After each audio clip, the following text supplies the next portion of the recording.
பண்ணிட்டு ஆஃப் பண்ணுவோம்.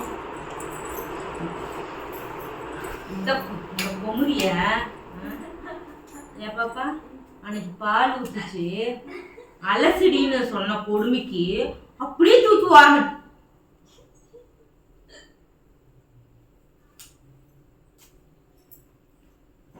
அப்படியே தூக்கி வாங்கட்டிட்டா. நமக்கு இப்ப எல்லாம் வர வர எப்படி தெரியுமா அவங்களோட புத்தி? எப்படியா கவிதை தவச்சு கொடுத்துவா. காலேஜ் பண்ணப்போ அவளுக்கு துணியே வரலாம். வந்துட்டு எவ்வளவு துணி வருது எனக்கு புரியல. நீங்க எதை மீன் பண்றீங்கன்னு வந்து காத்தால அத்தனை கசகுற கை மாஞ்சி போற அளவுக்கு என் ட்ரெஸ்ல மட்டும்தான் பால் ஊத்துது, டீ கொட்டுது. நான் என்ன நம்ம கிட்ட பொறுப்பு இல்ல. அப்படி ட்ரெஸ்ஸ பொறுப்பா பாத்துக்கிற பொறுப்பு இல்ல. புரியல. 2 டைம் எனக்கு நானும் வேணும்னு கொட்டிக்கிட்டேனா? எனக்கு தான் நடந்துச்சு. அது அந்த நேரமே அதுக்கான சொல்யூஷனை கண்டுபிடிச்சிட்டா யாருக்கும் இவ்வளவு சிரமமா இருக்காது. நமக்கு என்ன துவைக்கிறதுக்கு சின்னசாமி கவனம் பிள்ளைய போய் தூட்டு இருக்கிறியா துவைச்சு கொடுப்பா அப்படிங்கிற புத்தி. ஹாய் மை ஃபேமிலிஸ், இன்னைக்கு என்ன விளாக் பார்க்க போறோம்னா, இன்னைக்கு ஒரு ஆளை தரமா வச்சு செய்ய போறோம். அதோட விளாக் தான் பார்க்க போறோம். வாங்க வீடியோக்குள்ள போகலாம். வீடியோக்குள்ள பார்த்தோன்னே லைக் பண்ணுங்க, ஷேர் பண்ணுங்க, கமெண்ட் பண்ணுங்க, மறக்காம சப்ஸ்கிரைப் பண்ணிட்டு பக்கத்தில் இருக்க பெல் ஐக்கன் டேப் பண்ணிக்கோங்க. அப்போ தான் நாங்கள் போகிற வீடியோஸ் உங்களுக்கு நோட்டிஃபிகேஷன் வரும். இப்போ வாங்க வீடியோக்குள்ளே போகலாம். வாழ்வு தொடங்கும் இடம் நீதானே, வானம் முடியும் இடம் நீ. என்ன வீடியோன்னு பார்த்தீங்கன்னா, நம்ம ஊரில் திருவிழா நடந்துச்சு. கிட்டத்தட்ட இன்னைக்கு 3வது நாள். இந்த ஷோ, அதாவது 3வது நாள் ஷூட்டுங்கிறதா ஷோ வந்துச்சு. 3வது நாள் இன்னைக்கு. 3வது நாள் நம்ம கோயிலுக்கே போகல, ஏன்னா அந்த அளவுக்கு நமக்கு டைம் இல்லை. ஆனால் இதில் என்னன்னா, எந்த அளவுக்கு சந்தோஷம்னு சொல்கிறோமோ அந்த அளவுக்கு நமக்கு கஷ்டங்களும் இருக்கு. அதை விட மோசம்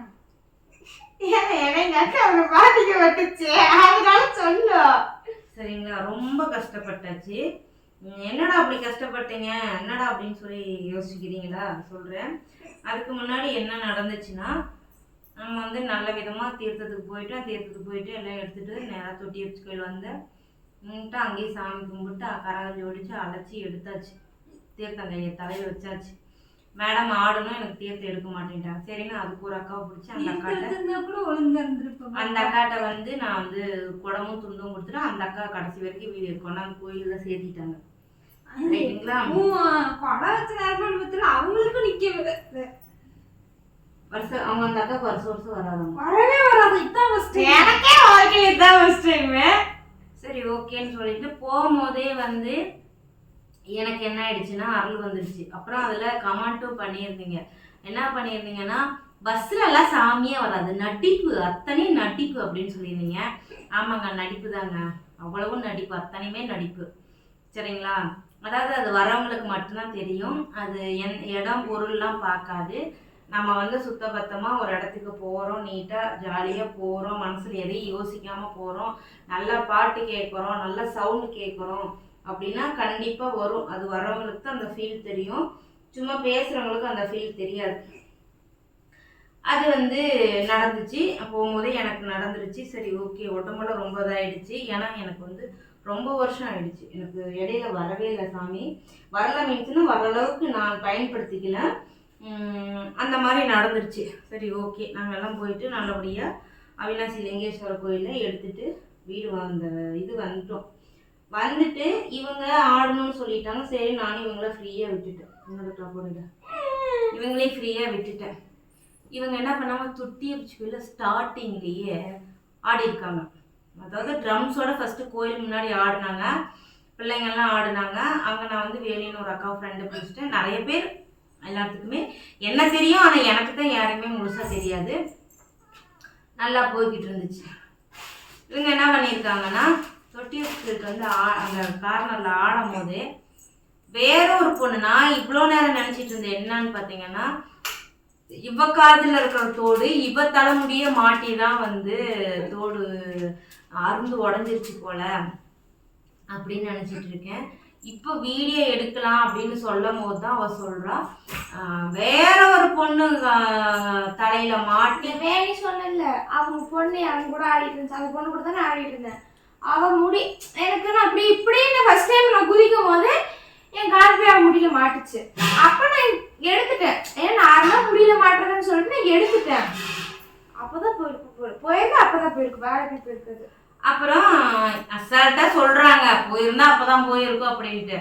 அந்த தோடு நம்ம எப்போ வாங்கி கொடுத்தா ரிசல்ட் வந்த அன்னைக்கு போயிட்டு பழைய தோட்டை போட்டுட்டு மேலே 3000 என்னமோ பணம் கொடுத்து அந்த தோட்டை எடுத்துட்டு வந்தோம்.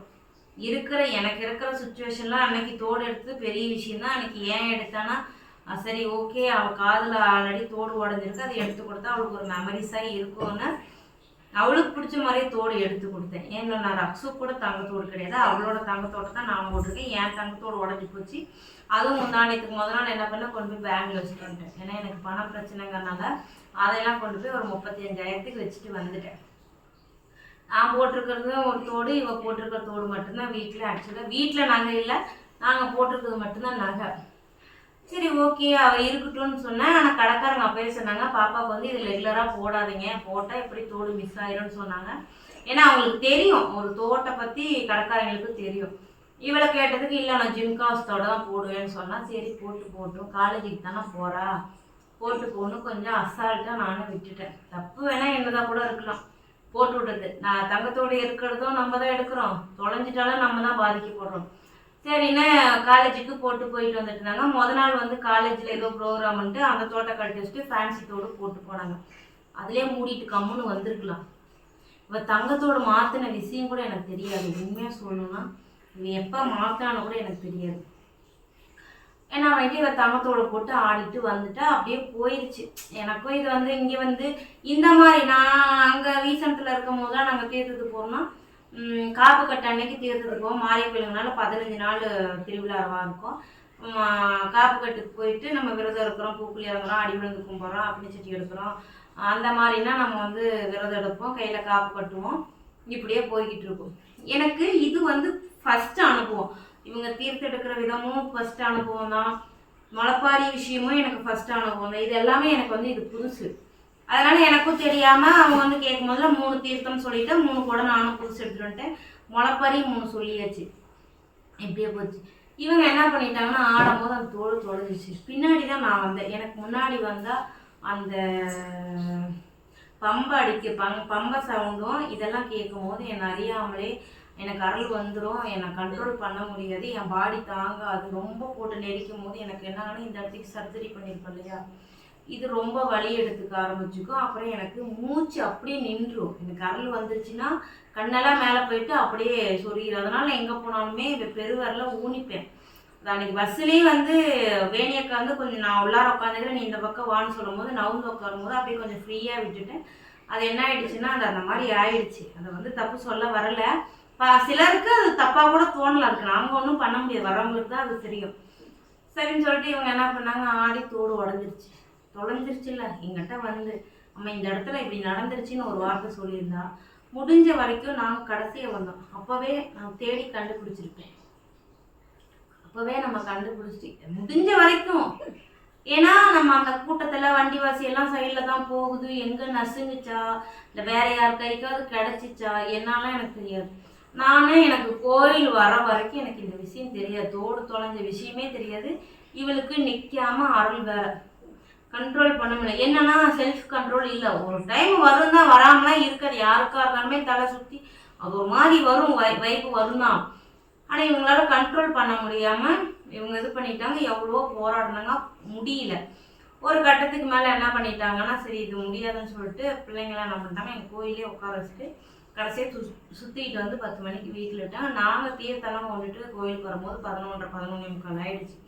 கோயிலுக்கிட்ட வர வர வர என்னால் கண்ட்ரோல் பண்ண முடியாமல் எனக்கும் அருள் வந்துருச்சு. அதே அருளோடய வேகமாக கொண்டாந்து கொடை எப்போ இறக்கினேன், சாமி எப்போ கும்பிட்டு என்னாலாம் தெரியாது. எனக்கு வந்து தண்ணி கொடுத்தாங்க, குடிச்சேன்.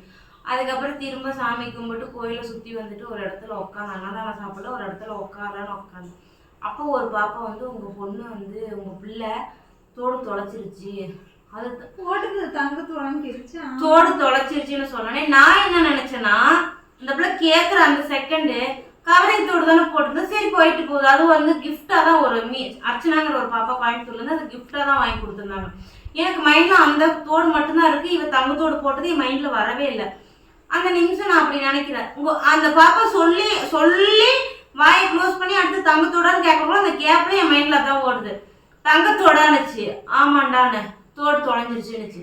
அவ்வளோதாங்க. எனக்கு இருந்த பசி இருந்த வேதனையெல்லாம் எனக்கு அழுக வருது, மனசுக்குள்ளார அழுறேன், கண்ணில் தண்ணி வருது, என்னால் கண்ட்ரோல் பண்ண முடியல, என்ன செய்யறதுன்னு தெரியல. இன்னைக்கு எனக்கு வந்து ஒரு 5000 10,000 ஏன் ஒரு 500 எனக்கு பெரிய காசா இன்னைக்கு எனக்கு தெரியுது. ஏன்னா அந்த அளவுக்கு என்னோட நெருக்கமாக இருக்கு. நான் வந்து இதையே எல்லாத்துலையும் சொன்னேன், ஒரு பொம்பளையா நின்று இவ்வளோ தூரம் கொண்டாடலாம் மிகப்பெரிய விஷயம், என்னன்னே சொல்லிக்க கூடாது. ஆனால் எனக்கு ரொம்ப கஷ்டமாக இருக்குது. 2 பக்கம் ப்ரைவேட்டில் படிக்கிறாங்க, அவங்களுக்கு நல்லது கெட்டது செய்கிறேன், அவங்க கஷ்டப்படக்கூடாது, அம்மா மட்டும் இருந்து செய்கிறாங்க, நமக்கு அம்மா மட்டும் இவ்வளோதான் செய்கிறாங்க, நமக்கு இன்னும் ஃபுல்ஃபில் ஆகலைங்கிற ஒரு ஃபீலிங்ஸ் வந்துடக்கூடாதுங்கிறதுனால முடிஞ்ச வரைக்கும் அவங்களுக்கு எவ்வளோக்கு எவ்வளோ நான் நல்லது செய்யணும், எவ்வளோக்கு எவ்வளோ அவங்களுக்கு பெட்டராக கொடுக்கணும்னு யோசிச்சு தான் நான் கொடுக்குறேன். வீடியோ பார்க்குறவங்களுக்கெல்லாம் தெரியும்னு ஒரு நம்பிக்கையில் உங்ககிட்ட நான் ஷேர் பண்ணுறேன். அப்புறம் திரும்ப சரின்னு சொல்லிட்டு அன்னதானம் சாப்பிடலாம். அப்புறம் ஒரு கட்டத்துக்கு மேலே என்னால் முடியல, சரி என்னதான் நடக்குது, ஏன் இப்படி எனக்கு மட்டும்தான் நடக்குமா, ஏன் அப்படி சோதிக்கிறீங்கன்னு அழுதுகிட்டு நானும் பெரியவளும் எந்திரிச்சு அன்னதானம் போகிற இடத்துக்கு வந்து அங்கே வந்து சோறு தீர்ந்துருச்சுன்னு சொன்னாங்க. சரி ஓகே, நானும் 12 மணி வரைக்கும் அங்கே உட்காந்து பார்த்தா என்னால் சுத்தமாக முடியல. சரி வீடு போயிடலாம், ஏன்னா இவ்வளோ வீடு கேட்டுக்குள்ளே எகிரி குதிச்சிட்ட சாவி வந்து ஒரு அக்காட்ட கொடுத்துட்டோம். அப்புறம் அந்த அக்காட்ட போய் பெரியவன் சாவி வாங்கிட்டு வந்தான். இவன் கேட்டுக்குள்ளே எகிரி குதிச்சு உள்ளார சீலை ஒன்று முத நாள் கட்டிட்டு போனது அழுக்கு துணி வெளியே கிடச்சி அதை பொதிட்டு வெளியே படுத்துருந்துட்டான். சாவி வாங்கிட்டு வந்தோடனே நாங்கள் அங்கேருந்து வந்து பாப்பா கேட்டு திறந்துவிட்டு நீங்கள் போய் பாத்ரூம்குள்ளே போனதாங்க. 1:30 மணி வரைக்கும் வெளியே வரலை. நானும் அவன் மூஞ்ச பார்க்கல, அவளும் என் மூஞ்ச பார்க்கல. 1:30 அந்த நான் வந்துட்டு துணியை மாற்றிக்கிட்டு துணி கூட மாற்றல, ஃபேண்ட்டை மாற்றிட்டு இந்த ஸ்கர்ட்டை போட்டு உப்புமா 2 வெங்காயம் வெட்டி உப்புமா கிளறி சாப்பிட்டுக்கலாம், ஏன்னா மாவு இல்லைன்னு சொல்லிட்டு அதை செஞ்சு உட்காந்து சாப்பிடும் போது இவளை கொடுத்தா வேணான்னு சொல்லிட்டு திங்கவே இல்லை. அவ்வளோதான், திங்கவே இல்லை. என்ன ஆச்சு இன்னமும் சொல்கிறேன், அந்த தோடு எந்த கண்டிஷனில் உடஞ்சிச்சுன்னு கூட எனக்கு தெரியாது. ஏன் தெரியாதுன்னா அதை பார்க்கும் போது எனக்கு அழுக வருது, எனக்கு அவ்வளோ கஷ்டமாக இருக்குது. எல்லாரும் அசால்ட்டாக தோடு தானே அப்படின்னு சொல்லிடுறாங்க. ஆனால் அதோட வலிகள் அந்த தோட்டுக்கு பின்னாடி மிகப்பெரிய கஷ்டம், மிகப்பெரிய வலி இருக்குது. அதை நம்ம வந்து ஒன்றுமே பண்ண முடியாது. சரி ஓகே, ஒன்றும் என்னென்ன போய் சொல்ல முடியும், தொலைஞ்சிருச்சு. அடுத்த நாள் தான் நான் வந்து எல்லாம் அந்த நைட்டு என்ன ஆகிடுச்சுன்னா அந்த பசங்கள்லாம் அவங்கவுங்க பேரண்ட்ஸ்கிட்ட சொல்ல ஆரம்பிச்சிட்டாங்க, இந்த மாதிரி அந்த அக்கா தோடு தொலைஞ்சு போச்சு. காலையில் போனால் எல்லாரும் கேட்டாங்க, அம்மாக்கா ஏன் தங்கத்தோடு போட்டு விட்டீங்க, வெளியில் போடலாம்னா ஃபேன்சியே போட வேணும்னு சொன்னாங்க, அவளுக்கு சேர மாட்டேங்குதுக்கா என்னக்கா பண்ணுறது அப்படின்னு சொன்னேன். இப்போ தோட்டுக்கு தோடும் போய் என்னால் இப்போதைக்கு என் வீட்டில் ஒரு பொட்டு தங்கம் இல்லை, ஆனால் என்னால் முடியல. இதை எப்படி நான் கடந்து வரப்போகிறேன்னு தெரியல. ஆனால் சிரிக்கிறேன், சமைக்கிறேன், சாப்பிட்றேன். இந்த வலியும் வேதனையும் எனக்கு போக மாட்டேங்குது. உண்மையாக நான் ஏதோ இல்லை, நான் ஏதாவது தப்பு செய்கிறேன்னா அதனால தான் என்னோட தோடு தொலைஞ்சிருச்சு, அதாவது நிறுவோட தோடு தொலைஞ்சிருச்சாங்கிற கில்ட்டி ஃபீலில் எனக்கு வருது. இப்போ அந்த செகண்டே அந்த சொல்லியிருந்தேன்னா கண்டிப்பாக ஏதாவது ஒரு முயற்சி பண்ணியிருப்போம். போலீஸ்காரங்க இருந்தாங்க, சம்திங் ஏதோ ஒன்று பார்த்து அந்த இடம் என்ன, எந்த இடம் என்னன்னு நம்ம தெரிஞ்சு வச்சுட்டு கூட அடுத்த நாள் காலை நேரங்காலமாக போய் கூட தேடி இருக்கலாம். எதுவும் இல்லை. என் வீட்டில் வந்து நானா அவ்வளோ இனி வரைக்கும் தோடோ எதுவுமே தொலைச்சது கிடையாது. ஆனால் இவங்க தோடு கொலுசு எல்லாமே தொலைப்பாங்க. கொலுசும் தொலைச்சிருக்காங்க. அவன் இவங்க தொலைக்கும் போது 3ஆம் கிளாஸா 2ஆம் கிளாஸா படித்தாங்க. அப்போதான் புது கொலுசு எடுத்துகிட்டு வந்தேன், அதையும் தொலைச்சாங்க. அதனால் இவங்களுக்கு எந்த பொருள் கொடுக்குறதுனாலும் யோசிச்சு கொடுப்பேன். பட் ஆனால் அதையும் இவங்க தொலைச்சிருவாங்க. அவங்களுக்கு நான் இன்னைக்கு ஒரு கொலுசு எடுத்துட்டாலும் ஒரு தோடு எடுத்துட்டாலும் எத்தனை வருஷங்கள் ஆனாலும் அதை அப்படியே தான் வச்சுருப்பாங்க. ட்ரெஸ்லேயும் அப்படி தான். இவள் அப்படி கிடையாது, டக்குன்னு ட்ரெஸ்ஸை கிழிச்சிருவா. அவள் அப்படி கிடையாது. இதை எனக்கு எப்படி நான் ஹேண்டில் பண்ணுறேன்னு தெரில. இதை நான் உங்ககிட்ட சொல்கிற ரீசன் கூட எனக்கு எப்படி ஹேண்டில் பண்ணணும்னு எனக்கு கொஞ்சம் நீங்கள் கமெண்ட்டில் சொல்லுங்கள். சப்போஸ் இந்த வீடியோ பார்க்குறவங்க யார் கண்ணிலையாவது தொட்டி வச்சுக்கொள்ள சைடில் தோடோ ஏதாவது உங்கள் கையில் அந்த ஜிம் காசு கிடச்சிருந்துச்சுன்னா ப்ளீஸ் கொடுத்துருங்க. உங்ககிட்ட நான் ரெக்வஸ்ட்டாக கேட்குறேன். அந்த தோடு எடுக்க நான் ரொம்ப கஷ்டப்பட்டேன். கொஞ்சம் ரெக்வஸ்ட்டாக கேட்குறேன். ஏன்னா ஒவ்வொருத்தரையும் நான் போய் கேட்க முடியும். யாராவது வீடியோஸ் பார்த்தீங்கன்னா கொடுத்துருங்க, உங்களுக்கு புண்ணியமாக போகும். எனக்கு வேற என்ன சொல்றதுன்னு தெரியல. ப்ளீஸ்